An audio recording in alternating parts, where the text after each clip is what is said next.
তোমাতে আসক্ত আমি পর্ব ৮। গাড়িতে পাশাপাশি বসে আছে আরশি আর আবরার। আরশি দাঁতে দাঁত চেপে সামনের দিকে তাকিয়ে আছে, স্পষ্ট বোঝা যাচ্ছে রেগে আছে সে। ওই সময় আবরারই নিজের সৈন্য সামন্ত নিয়ে অর্থাৎ নিজের গার্ড সহকারে এসে আরশির সামনে গাড়ি থামায় আর আরশিকে বলে গাড়িতে উঠতে। আরশি রাজি না হয় আজও কোলে তুলে গাড়িতে উঠাবে বলে ভয় দেখায় আবরার। তাই তো এত রাগ হচ্ছে আরশির, ইচ্ছে করছে আবরারের গলা চেপে দিতে। অন্যদিকে 10 সেকেন্ড পর পর আরশির রাগী মুখটার দিকে তাকাচ্ছে আবরার। আরশিও বুঝতে পারছে আবরার বারবার তার দিকে তাকাচ্ছে, তাই আরশি সরাসরি আবরারের চোখের দিকে তাকিয়ে রাগান্বিত কণ্ঠে বলে উঠল, সমস্যা কি? এত লুচুর মতো তাকিয়ে আছেন কেন?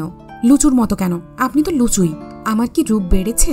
ঝরে ঝরে পড়ছে নাকি যেভাবে তাকাচ্ছেন বারবার? আরশির রাগী মুখটা দেখে ভীষণ হাসি পাচ্ছে আবরারের।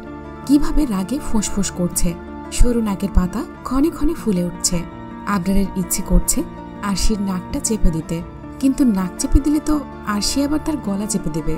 তাই এই মুহূর্তে আরশির নাক চেপে দেওয়ার দুঃসাহস দেখালো না আবরার। তবে আরশিকে একটু রাগিয়ে দিতে বলল, আমি তো আমার প্রিয়তমাকে দেখছিলাম, তার নতুন নতুন রূপ দেখে প্রতিদিন নতুনভাবে পাগল হচ্ছি আমি। আরশি একবার নিজের দিকে তাকিয়ে আবরারের দিকে তাকালো। আবরার ঠোঁট এলিয়ে হাসলো আরশির কাণ্ড দেখে, বলল, আমি তো আমার প্রিয়তমা মানে আমার শুভ্রপরীর কথা বলছিলাম। তুমি আবার নিজেকে ভেবো না যেন, সে তো সামনেই নেই, তাই তোমার মাঝে তাকে কল্পনা করছি। আরশি দাঁতে দাঁত চেপে বলল, আজ নিশ্চয়ই আমি আর আপনার শুভ্রপরী একই রঙের পোশাক পরিনি। আবরার মুখটা দুঃখী দুঃখী করে বলল, কি আর বলবো দুঃখের কথা, আজও তোমাদের দুজনের পোশাকের রং একই, তাই তো তোমার দিকে তাকিয়ে তাকে ইমাজিন করছি।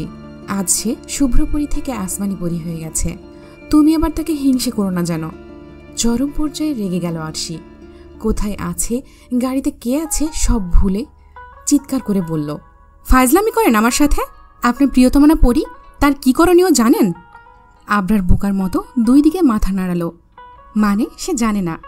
আরশি নিজের ধারালো নখগুলো আবরারের দিকে তাক করে কটমট করে বলল, তার উচিত আপনার চোখে নখ ঢুকিয়ে চোখ ফুটো করে দেওয়া, আপনার চোখগুলো তুলে মার্বেল খেলা, তাহলে যদি আপনার লুচুমি করা একটু কমে। আর এই চোখ শুধু তাকেই দেখবে, অন্য কোনো মেয়েকে কেন দেখবে? আবরার চোখ বড় বড় করে বলল, তুমি তো সাংঘাতিক মেয়ে, তোমার জামাইয়ের কপালে তো অনেক দুঃখ আছে। বেচারার চোখ, নাক, কান, গলা সবকিছুরই বেহাল দশা দেখতে পাচ্ছি আমি। তুমি আজকেই বাড়ি গিয়ে নখ কাটবে, একদম চামড়ার সাথে লাগিয়ে কাটবে, একটুও যেন বাড়তি না থাকে। আরশি নিজের নখগুলো ঘুরিয়ে ফিরিয়ে দেখতে দেখতে ভাবল, আর ভাব নিয়ে বলল, বিয়ে করার চিন্তা ভাবনা তো নেই, তবে যদি ভাগ্যে বিয়ে থাকে তাহলে তো হবেই। আর বিয়ে হলে আমার জামাইয়ের কপালে দুঃখ আছে, আমি ছাড়া অন্য কোনো মেয়ের দিকে তাকানো তার জন্য নিষিদ্ধ করব আমি। আর যদি তাকায়? আবরার গোল গোল চোখ করে জিজ্ঞেস করল, কি করবে? আরশি শয়তানি হাসি দিয়ে নিজের নখ দেখিয়ে বলল, চোখ ফুটো করে দেব, চোখ তুলে মার্বেল খেলবো। সে অন্ধ হয়ে থাকবে, কিন্তু অন্য মেয়ের দিকে তাকাতে পারবে না। আবরার শুকনো একটা ঢোক গিলে বলল, তোমার জামাই কবুল বলেই আগে তোমার নখ কাটবে, দেখে নিও। আবরারের এমন উদ্ভট কথা শুনে রাগের মাঝেও ফিক করে হেসে দিল আরশি। হাসতে হাসতেই বলল, এইসব চিন্তা ভাবনা আপনার পাগল মাথা থেকেই আসা সম্ভব। আরশিকে হাসতে দেখে মুচকি হাসলো আবরার, বলল, যাক ম্যাডামের রাগ কমলো, তবে না হলে কিছুক্ষণ আগে যেভাবে ফুলেছিলে মনে হচ্ছিল আর কিছুক্ষণ পর ফেটে না যাও। আবরারের গা জ্বালানো কথা শুনে হাসি থামিয়ে দিল আরশি, চোখ পাকিয়ে তাকালো আবরারের দিকে। আবরার আরশিকে পাত্তা না দিয়ে এদিক ওদিক তাকাতে লাগলো আর আপন মনে গুনগুন করতে লাগলো। কিছু সময় যেতেই আবরার নিজের ড্রাইভারকে বলল গাড়ি থামাতে। আরশি উইন্ডো দিয়ে বাইরে তাকিয়ে দেখলো একটা রেস্টুরেন্টের সামনে গাড়ি থামিয়েছে আবরার। এটা সেই রেস্টুরেন্ট যেখানে আবরারের অ্যাক্সিডেন্ট হতে যাচ্ছিল। আবরার গাড়ি থেকে নেমে আরশিকেও বলল নামতে। আরশি নেমে জিজ্ঞেস করলো, এখানে কেন গাড়ি থামালেন? আবরার পকেটে হাত গুজে বলল, রেস্টুরেন্টে মানুষ কি করতে আসে? খেতে আসে অবশ্যই, আমিও খেতে এসেছি, প্রচুর ক্ষুধা লেগেছে। সেই সকালে 2টো ব্রেড খেয়েছি আর এখন পর্যন্ত না খেয়ে আছি। এখন না খেলে আমার শরীর চলবে না, তাই আগে পেট ভরে পেটের শান্তি অর্জন করি, তারপর কাজকর্ম করব। আবরারের মুখে ক্ষুধার কথা শুনে আরশিরও পেট গুড়গুড় করে উঠল। সেও সকালে পাতলা একটা রুটি খেয়েছে আর এখন পর্যন্ত না খেয়ে আছে। এখন আবরার তাকে দেখিয়ে দেখিয়ে খেলে কিভাবে সহ্য করবে সে? আরও ক্ষুধা বেড়ে যাবে। আর এত বড় রেস্টুরেন্টের খাবারের দামও তো অনেক, তার পক্ষে অ্যাফোর্ড করাও সম্ভব নয়। তাই আরশি আবরারকে বলল, আপনার যখন ক্ষুধা লেগেছে আপনি গিয়ে খেয়ে আসুন, আমি গাড়িতেই অপেক্ষা করছি। আরশি দ্রুত ঘুরতেই আবরার বলে উঠল, মিস অদ্ভুত চোকালি, তুমি যে আমার বিয়ে তাকে ভুলে গেছ? তোমার কাজ আমার কথা শোনা, আমার সবকিছু খেয়াল রাখা, আমি যা বলবো তাই করা। এখন আমার ভেতরে গিয়ে যদি কিছু দরকার পড়ে তাহলে? তাই আর কথা না বাড়িয়ে আমার পিছন পেছন এসো। আরশি মুখটা ছোট করে আবরারের পিছু নিল। ভেতরে ঢুকে আবরার কর্নারের একটা টেবিল দখল করে নিল। আরশিকে দাঁড়িয়ে থাকতে দেখে বলল, দাঁড়িয়ে আছো কেন? বসে পড়ো, আমার খেতে সময় লাগবে। আরশি চুপচাপ বসে পড়ল। আবরার মেনু দেখে অনেকগুলো খাবার অর্ডার করলো। কিছুক্ষণের মধ্যেই সব খাবার চলে আসলো। এত খাবার দেখে চোখ বড় বড় করে তাকালো আরশি। এত খাবার আবরার কি করে খাবে ভাবতে লাগলো সে। তার উপরে বাহারি সব খাবারের ঘ্রাণ নাকে এসে পৌঁছাতেই ক্ষুধা আরো কয়েক গুণ বেড়ে গেল আরশির। সে দ্রুত মুখ অন্যদিকে ফিরিয়ে নিল। করুণ একটা অবস্থা তার। বসে বসে এখন খাবারের ঘ্রাণ সহ্য করতে হবে। আবরার নিজের প্লেটে খাবার নিতে নিতে বলল, নাও শুরু করো। আরশি বুঝতে না পেরে আবরারের দিকে তাকিয়ে বলল, কি শুরু করব? আবরার বলল, খাওয়া শুরু করবে। এত এত ক্ষুধা লাগা সত্ত্বেও আরশি একটা ঢোক গিলে বলল, আপনার ক্ষুধা লেগেছে, আপনি খান, আমি কেন খেতে যাব? আবরার বিরক্ত কণ্ঠে বলল, সবকিছুতেই ঝামেলা করা লাগে তোমার, তাই না? এখন আমি একা একা খাবো আর তুমি বসে বসে আমার খাবারে নজর দিবে? পরে যদি আমার পেট খারাপ হয়? আরশি রেগে ফোঁস করে উঠল। সে আবরারের খাবারে নজর দেবে? আরশি রাগে গজগজ করতে করতে কিছু বলতেই যাচ্ছিল। এমন সময় তার কাঁধে কেউ একজন হাত রাখল। আরশি চমকে গিয়ে পেছনে তাকাতেই দেখল তার ফ্রেন্ড সার্কেলের সবাই দাঁড়িয়ে আছে। সবার চোখ মুখে কৌতূহল, শুধুমাত্র একজন ছাড়া, আর সে হলো আহি। আহি চিল মোড়ে দাঁড়িয়ে আছে। সবার আড়ালে ভাইয়ের দিকে তাকিয়ে মিটমিট করে হাসছে। আরশি উঠে দাঁড়িয়ে জিজ্ঞেস করলো, তোরা এখানে? আবির বলল, হ্যাঁ, এখানেই তো লাঞ্চ করতে আসলাম, এই রেস্টুরেন্টটা ভালো, তাই আর কি। আরশি বলল, তাহলে তোদের এত লেট হলো কি করে? তোরা তো আরো আগে রওনা দিয়েছিলি। আহি বলল, আর বলিস না ইয়ার, এই মহু ভেলপুরি পাগলি মহিলা রাস্তায় গাড়ি থামালো ভেলপুরি খাওয়ার জন্য, তাই তো লেট হয়ে গেল। মোহনা গোল গোল চোখে একবার আবরারকে দেখছে আর একবার আরশিকে। সে আরশির একেবারে কাছে চেপে এসে ফিসফিস করে বলল, তলে তলে টেম্পু চালাস তুই? এইভাবে আমাদের লুকিয়ে লুকিয়ে আমার ক্রাশের সাথে ডেটে আসতে পারলি? আরশি মোহনার হাতে একটা চিমটি কেটে বলল, উনি আমার বস, উল্টোপাল্টা ভাবা বাদ দে। সে লাঞ্চ করার জন্য এখানে এসেছে আর আমি তার বিয়ে, তাই তার পিছে পিছে ঘোরা লাগছে। মোহনা ঠোঁট গোল করে বলল, ও তাহলে এই ব্যাপার, আগে বলবি না দোস্ত? আরশি চোখ পাকিয়ে তাকালো মোহনার দিকে। মোহনা দ্রুত সরে আবিরের কাছে গিয়ে দাঁড়ালো। আবরার ওদের দিকে তাকিয়ে মিষ্টি হেসে বলল, তোমরাও লাঞ্চ করতে এসেছো বুঝি? সবাই মাথা ঝাঁকালো। আহি হাতে থাকা ক্রেডিট কার্ড ঘুরিয়ে ফিরিয়ে বলল, আমি ওদের ট্রিট দিতে নিয়ে এসেছি। আবরার চমৎকার একটা হাসি দিয়ে বলল, তোমরা সবাই আমার সাথে জয়েন করতে পারো, আমি খুব খুশি হব। আরশির ফ্রেন্ডরা প্রথমে অবাক হলেও পরে খুব খুশি হলো আবরারের অমায়িক ব্যবহারে। সবাই রাজি হয়ে গেল আবরারের সাথে লাঞ্চ করার জন্য। আহি একটা চেয়ারে বসতে বসতে বলল, আজ তো আমি ট্রিট দিচ্ছি, তাই সব বিল আমি পে করব কিন্তু। আবরারের দিকে বাঁকা চোখে তাকিয়ে কথাগুলো বলল আহি। আবরার মনে মনে বলল, আচ্ছা বাচ্চু, আমার টাকা দিয়ে আমাকেই ট্রিট দিবি? আহি মিটমিট করে হাসতে লাগলো। আবরার পাত্তা দিল না। সবাইকে উদ্দেশ্য করে বলল, তো চলো সবাই খাওয়া শুরু করো। সবাই সায় জানিয়ে খাওয়া শুরু করলো। আবরারের পাশে বসেছে মন আর আরশি বসেছে অপোজিটে। আবরার খেতে খেতে মনকে জিজ্ঞেস করলো, তো কেমন আছেন মিস কিউটি? মন কিছুটা লজ্জা পেল সবার সামনে এভাবে কিউটি বলাই। লাজুক হেসে বলল, এই তো ভালোই আছি, আপনি কেমন আছেন? আবরার মৃদু হেসে বলল, বিন্দাস, তবে আমার কিন্তু একটা আফসোস রয়ে গেল। সবাই কৌতূহল নিয়ে তাকালো আবরারের দিকে। আবরার আরশির দিকে বাঁকা চোখে তাকিয়ে বলল, আপনার মতো একটা সুইট মেয়ে আমার পার্সোনাল অ্যাসিস্ট্যান্ট হলে খুব বেশি খুশি হতাম।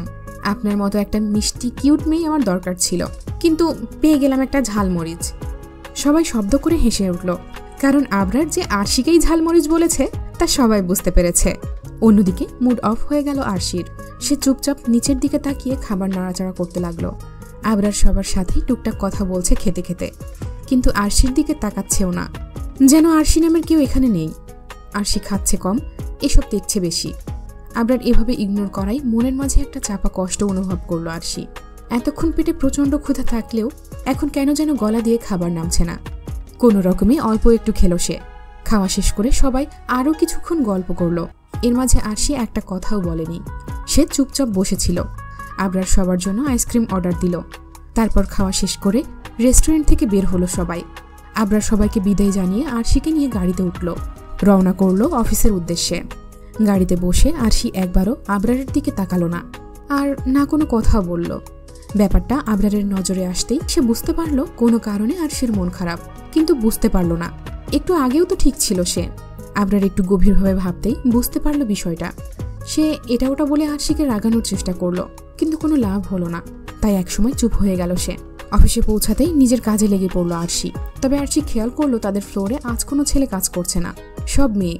পাশের একটা মেয়েকে এই বিষয়ে জিজ্ঞেস করলে সে জানালো ম্যানেজার নাকি এমনটা করিয়েছে, এই ফ্লোরে এখন থেকে শুধু মেয়েরাই কাজ করবে। আরশির মাথার মধ্যে ঘুরপাক খেতে লাগলো আসলে বিষয়টা কি। তবে বেশিক্ষণ এই সব বিষয়ে মাথা ঘামালো না সে, নিজের কাজে মনোযোগ দিল। অফিস টাইম শেষ হতেই আবরার বেল বাজিয়ে আরশিকে কেবিনে ডাকলো। আরশি আবরারকে সব কাজ বুঝিয়ে দিয়ে বের হতেই নিল। আবরার বলে উঠল, তুমি আমার সাথে যাবে মিস অদ্ভুত চৌকালি? আরশি কোনো কথা বলল না। বিরক্ত হলো আবরার। আরশি তার সাথে একটাও এক্সট্রা কথা বলছে না, এটা তার সহ্য হচ্ছে না আর। আবরার এক ঝটকায় আরশির কাছাকাছি চলে আসলো। আরশি সরে যেতে চাইলে হাত চেপে ধরল সে, দাঁতে দাঁত চেপে বলল, ইগনোর করছো আমাকে? কি হলো বলো, তোমার সাহস কি করে হয় আমাকে ইগনোর করার? আরশি একটানে নিজের হাত ছাড়িয়ে নিল, কড়া কণ্ঠে বলল, নিজের লিমিটের মধ্যে থাকুন স্যার। আমার সাথে আপনার ইগনোর করার মতো কোনো সম্পর্ক নেই। আমাদের সম্পর্ক শুধু কাজের মধ্যে সীমাবদ্ধ, তাই এইসব অদ্ভুত আচরণ করা থেকে বিরত থাকুন। আবরার অবাক হলো আরশির ব্যবহারে। আরশি এভাবে কথা বলবে ভাবনার বাইরে ছিল তার ভাবনার মাঝেই কেবিন থেকে বেরিয়ে গেল আরশি। আবরার তাকিয়ে রইল আরশির যাওয়ার পানে। আজ আর থামালো না আরশিকে। সময় বহমান, দেখতে দেখতে কেটে গেছে একটা মাস। এই এক মাস আরশি আবরারকে সম্পূর্ণ ইগনোর করেছে। এ যেন সম্পূর্ণ নতুন এক আরশি। আবরার যতই দেখছে ততই অবাক হচ্ছে। এই এতগুলো দিনে কাজ ব্যতীত কোনো কথা আবরারের সাথে বলেনি আরশি। আর না ঝগড়া করেছে, আবরার যা বলেছে তাই নিঃশব্দে মেনে নিয়েছে। আবরারও সেদিনের আরশির করা ব্যবহারের পর থেকে আর আরশির সাথে ঝগড়া করার চেষ্টা করেনি, না কোনো কিছু নিয়ে জোর করেছে। তবে আরশির খেয়াল রাখতে ভোলেনি সে। এই কয়েকদিনে আরশিকে সে হাসানোর অনেক চেষ্টা করেছে, কিন্তু আরশি কেমন যেন অন্যরকম হয়ে গেছে, সবসময় গম্ভীর হয়ে থাকে। আবরার বুঝে উঠতে পারছে না কি হলো আরশির, কেন তার মাঝে এত পরিবর্তন। কিছুদিন পর ক্লাস শেষে ক্যান্টিনে বসে আছে আরশি আর তার সব ফ্রেন্ড। আজ একটা ক্লাস না হওয়ায় আগেই ছুটি হয়ে গেছে ওদের, তাই সবার সাথে ক্যান্টিনে বসে আছে আরশি। আহি নাকি কোন জরুরি কথা বলবে। আহিকে হাঁসফাঁস করতে দেখে মোহনা বলল, কি রে, কি জরুরি কথা বলবি, নাকি হুদাই বসায় রাখবি? আহি আমতা আমতা করে বলল, আসলে আসলে হয়েছে কি? মুন আহির কাঁধে হাত রেখে বলল, কি হয়েছে বল? আহি চোখ বন্ধ করে এক নিঃশ্বাসে বলল, আমার বিয়ে ঠিক হয়ে গেছে। আহির কথায় চোখ বড় বড় হয়ে গেল সবার। একযোগে চিল্লিয়ে বলল, কি? আহি মুখটা ছোট করে বলল, তোদেরকে রাদিফের কথা বলেছিলাম না, সে দেশে ফিরেছে। এখন উনি চায় 1 সপ্তাহের মধ্যে আমাকে বিয়ে করতে। আসন্ন শুক্রবার আমাদের বিয়ে। এখন মূল কথা হলো তোদের সবাইকে আমার বিয়ের 2 দিন আগে থেকেই আমাদের বাড়িতে আসতে হবে। আর এই 2 দিন তোরা আমাদের বাড়িতেই থাকবি, কেউ না করতে পারবি না কিন্তু, আগেই বলে দিলাম। সবাই রাজি হলেও মুন আর আরশি রাজি হতে চাচ্ছিল না। অনেক কষ্টে ওদের রাজি করালো আহি। মুনকে আহি বোঝালো সে নিজে মুনের বাবার সাথে কথা বলবে। আর আরশি বলল সে বাসায় গিয়ে জানাবে আসবে কিনা, এখনো শিওর না। কিন্তু আহি চেপে ধরল, যে কোনোভাবেই হোক না কেন আসতেই হবে। আহি সবাইকে উদ্দেশ্য করে বলল, তোদের সবার জন্য একটা সারপ্রাইজ আছে। সবাই উৎসুক হয়ে জানতে চাইল কি। আহি হাসতে হাসতে বলল, জানতে পারবি, আগে আমাদের বাড়িতে আয়, আমি কিন্তু গাড়ি পাঠিয়ে দেব, সবাই চলে আসবি। কেউ কোমর পেঁচিয়ে নিজের দিকে টেনে নেওয়ায় কেঁপে উঠল আরশি। মাথা গিয়ে ঠেকল সামনের ব্যক্তির বুকে, নাকে এসে ঠেকল পরিচিত ঘ্রাণ। ধীরে ধীরে পিটপিট করে চোখ খুলল আরশি। মুখটা সামান্য উঁচু করে সামনের মানুষটার দিকে তাকালো সে। সামান্য উঁচু করে মানুষটার দিকে তাকাতেই সামনের মানুষটাকে দেখে মুখটা হা হয়ে গেল তার। কারণ সামনের মানুষটা আর কেউ নয়, বরং আবরার, যে এই মুহূর্তে এক দৃষ্টিতে আরশির দিকে তাকিয়ে আছে। চোখের পলকটাও পড়ছে না, কেমন যেন নেশালো তার চাহনি। ওই নেশালো চোখের দিকে তাকিয়ে বুকের ধুকপুকানি কয়েক গুণ বেড়ে গেল আরশির। সে চেয়েও নিজের চোখ সরাতে পারল না, তাকিয়ে রইল আবরারের ওই গভীর কালো চোখের দিকে। আজ আহির গায়ে হলুদ। কিছুক্ষণ আগেই আহির পাঠানো গাড়িতে করে তাদের বাসায় এসেছে আরশি। আহি বড়লোক বাড়ির মেয়ে, তা আরশিরা আন্দাজ করেছিল, কিন্তু এত বড়লোক বাড়ির মেয়ে তা আজ ওদের বাড়িতে আসার পর বুঝতে পারল। বিশাল জায়গা নিয়ে ডুপ্লেক্স বাড়ি আহিদের। আরশি যত ভেতরে প্রবেশ করছে ততই অবাক হচ্ছে। প্রায় সব রকমের বিলাসিতাই রয়েছে আহিদের বাড়িতে। বাড়ির বাইরে অনেক গার্ড পাহারা দিচ্ছে। আরশির মনে প্রশ্ন জাগলো গার্ড দেখে, কিন্তু ভেতরে আসার পর কোনো প্রশ্ন করার সুযোগই পেল না আরশি। সে সবার পরে আসায় আহি তাড়াহুড়ো করে তাকে রেডি হতে পাঠিয়ে দিয়েছে। তাও আবার আজ নাকি তাকে শাড়ি পরতে হবে। আর সে কিছুতেই রাজি হচ্ছিল না। সে শাড়ি পরতেও জানে না আর সামলাতেও জানে না। কিন্তু আহির এক কথা, আজ তার সব বান্ধবী একই গেট আপ নেবে, আরশিকেও পরতেই হবে। আর শাড়ি পরা নিয়ে সে যেন কোনো চিন্তাই না করে, পার্লারের মহিলা তাকে শাড়ি পরিয়ে দেবে। আরশি মানতে না চাইলেও আহির কাঁদো কাঁদো ফেসটা দেখে শেষমেশ রাজি হতে হলো। কমলা হলুদের মিশলে তৈরি শাড়ি, পাড়ে সুন্দর কাজ করা।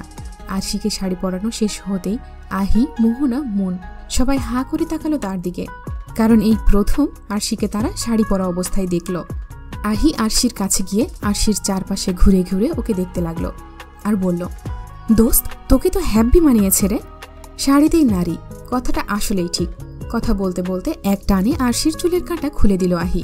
চমকে উঠল আরশি, খানিকটা চিল্লিয়েই বলল, এই কি করলি এটা, চুল খুললি কেন? আহি মুখে হাত দিয়ে চোখ গোল গোল করে বলল, দোস্ত তোর চুল এত বড়, ঘন আর এত সুন্দর, তাই বুঝি সবসময় খোপা করে রাখোস যাতে আমাদের নজর না লাগে? মুন হাসল। সে ছাড়া আর কেউ আরশিকে চুল খোলা অবস্থায় কখনো দেখেনি। আরশি সবসময়ই চুল খোপা করে রাখে।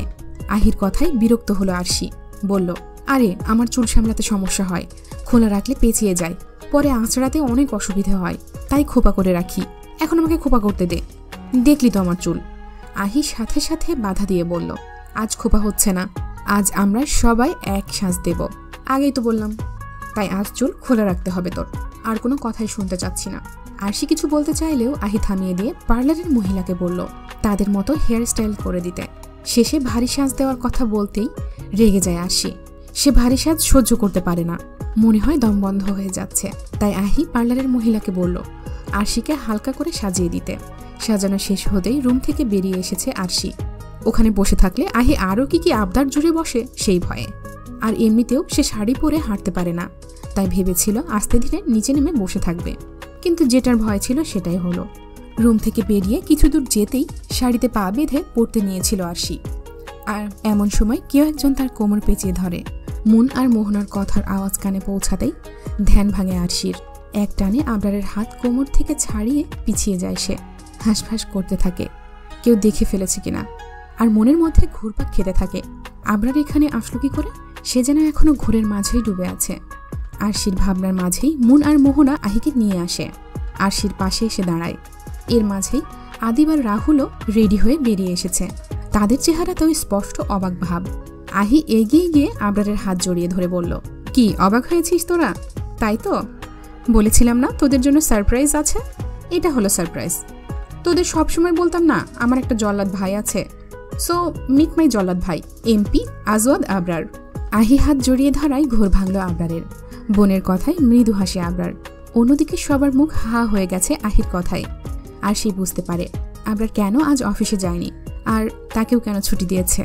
রাহুল অবাক ভাব নিয়েই বলল, এগুলো তুই কি বলিস আনা? তুই এত বড় একটা কথা আমাদের কাছ থেকে লুকাইতে পারলি? আহি মুখটা গোমড়া করে বলল, আমি সাধারণ একজন মেয়ে হয়ে তোদের সাথে মিশেছি। আমি চাইনি কেউ আমার ফ্যামিলি ব্যাকগ্রাউন্ড, টাকা পয়সা এসব দেখে আমার সাথে বন্ধুত্ব করুক। এসব লুকিয়েছি বলেই তো প্রকৃত বন্ধুদের খোঁজ পেলাম, তোদের পেলাম, যারা আমার ফ্যামিলি ব্যাকগ্রাউন্ড না দেখেই আমাকে ভালোবেসেছে, আমার সাথে বন্ধুত্ব করেছে। আমি চাই না কেউ আমাকে এমপির বোন বলে, নাম করা একজন বিজনেসম্যানের মেয়ে বলে স্পেশাল ট্রিট করুক। আশা রাখছি সবটা জানার পর কেউ আমার সাথে স্পেশাল ট্রিট করবি না। আমি তোদের কাছে আগে যেমন ছিলাম এখনও তেমনই থাকবো। আর তোরা কেউ আমার উপর রাগ করিসনি তো? আহির কথা শেষ হতেই সবাই আহিকে জড়িয়ে ধরল। একত্রে বলল, না আমরা মোটেও রাগ করিনি। সবাই ছাড়তেই আবির আহির মাথায় গাঁটটা মেরে বলল, আর কিসের স্পেশাল ট্রিট রে? তুই আগেও ফকিন্নি আহি ছিলি, আর ভবিষ্যতেও ফকিন্নি আহি থাক। আহি মাথায় হাত বুলিয়ে হাসল। আজ আর রাগ করল না, এমনটাই তো সে চায়। আরশি আহির গালে হাত রেখে বলল, রাগ করার কোনো প্রশ্নই আসে না। বর্তমান যুগে এমন কয়জন আছে যারা পাওয়ারে থাকা সত্ত্বেও সেটা দেখায় না, প্রয়োগ করে না? কয়জন আছে যাদের এত এত পাওয়ার, অর্থ থাকার পরেও তারা অহংকার করে না? বিশ্বাস কর, আজ তোর সম্পর্কে সবটা জানার পর তোর প্রতি ভালোবাসা, শ্রদ্ধা আরও বেড়ে গিয়েছে। সবাই হেসে মাথা ঝাঁকালো। নিচ থেকে ডাক পড়ায় মুন আর মোহনা আহিকে ধরে ধরে নিয়ে যেতে লাগলো। মোহনা আরশিকে বলল, কিরে দোস্ত তুই আসছিস না কেন? তুইও এই বেটিকে ধর। আরশি দাঁতে দাঁত চেপে বলল, মজা নিচ্ছিস? দেখতেই তো পারছিস আমি নিজেই হাঁটতে পারছি না, আবার বলছিস ওকে ধরতে। পারলে তোদের মধ্যে কেউ একজন আমাকে ধর। আরশির অবস্থা দেখে ফিক করে হেসে দিল মোহনা। বলল, তুইও বিয়ে কর, তাহলে তোকেও এভাবে ধরে নিয়ে যাব। আরশি নাক ফুলিয়ে বলল, শয়তানের দল, যা এখান থেকে। মোহনা আর মন হাসতে হাসতে আহিকে নিয়ে নিচে নেমে গেল। আরশি অসহায় চোখে তাদের যাওয়া দেখল। কি সুন্দর শাড়ি পরে হাঁটছে ওরা, আর তার অবস্থা। আবির আর রাহুল আগেই দৌড় দিয়েছে। আবির দ্রুত গিয়েছে মেয়ে পটানোর জন্য, এবার নাকি সে মিঙ্গেল হবেই। আর রাহুল আবিরের পিছে পিছে গিয়েছে তাকে হেল্প করবে বলে। আরশি আস্তে আস্তে পা টিপে টিপে আগাচ্ছে। তার মনে হচ্ছে তার পা দুটো শাড়ির মধ্যে আটকে গেছে, নাড়াতে পারছে না সে। কখন জানি ধুম করে পড়ে যাবে সে। বিয়ে বাড়িতে সবার সামনে পড়লে মানিজ্য তার থাকবে না তার। কোনো রকমে টেনে টুনে বাড়ির বাইরে আসলো আরশি।